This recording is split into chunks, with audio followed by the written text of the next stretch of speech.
Hello, I'm Stephen Schrader, and I'm going to be the Libertarian Party's presidential candidate. In this video, I'm going to be discussing Iraq. Now,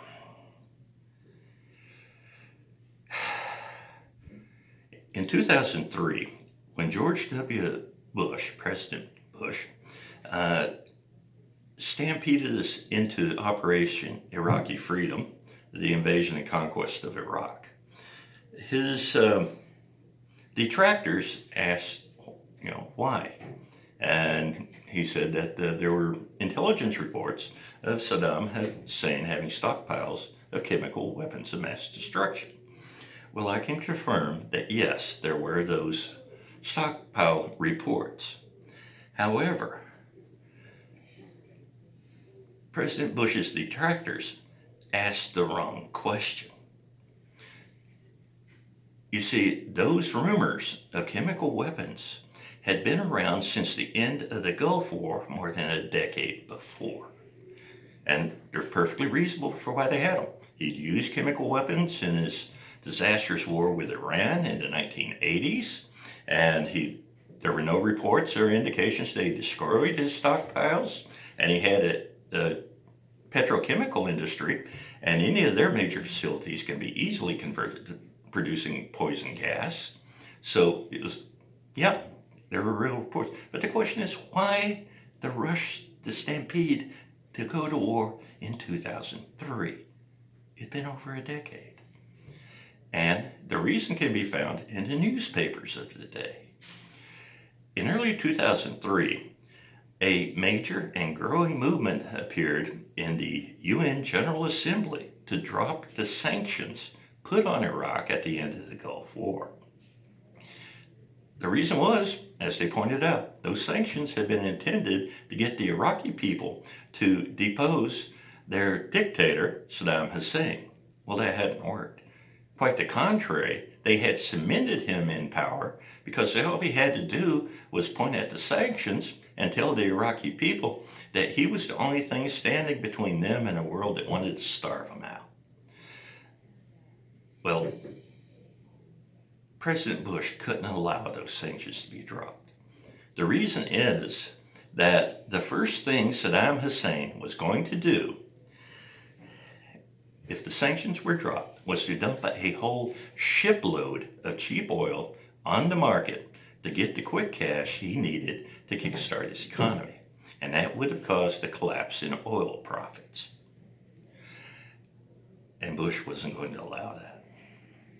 So yes, we conquered a country to prop up oil profits. And then this also explains what we did in the country after the conquest. For example, all the sanctions against Iraq were dropped except the one on oil.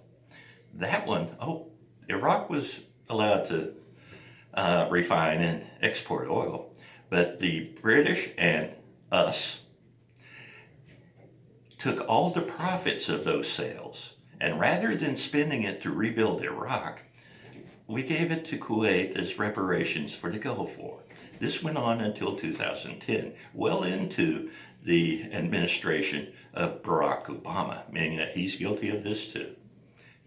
Conquering a country and looting its natural resources is a war crime, an atrocity. Sorry. And now, why did we do that? Why did we add insult to injury? For example, there's this news story that came out right after the fighting had dropped.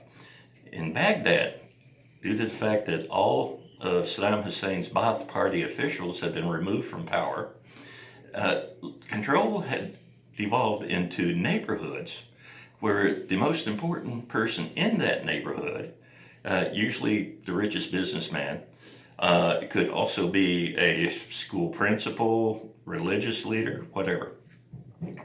They were the ones in charge.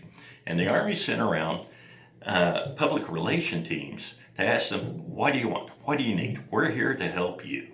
And every one of them told them the same thing. Clear the streets, get the electricity, water, and sewer running, and get out of our way. We'll take it from there. Sure thing. Then a few days later, teams of U.S. Army Corps of Engineer troops would come in with heavy equipment, slap up some tennis courts, have a photo op with those leaders, and move on to the next neighborhood. Adding insult to injury is an excellent way to get ingrained insurgency up and running. And we have that now in spades. Now, why did we want to get an ingrained insurgency up and running? The first thing a secure and stable Iraqi government is going to do is to dump a whole shipload of cheap oil on the market to get the money to kickstart their economy. And America's not going to allow that to happen. Now, this is a primary reason why I have my position wherein I recommend that we can replace fossil fuels in my video and position statement on 21st century energy. Now, I've had people ask me if I'm aware of the U.S. committing crimes like this, and how can I still love this country? How can I still be a patriot? Well, the answer is that one, show me a country without sin. Show me a major country. Yeah, show me one.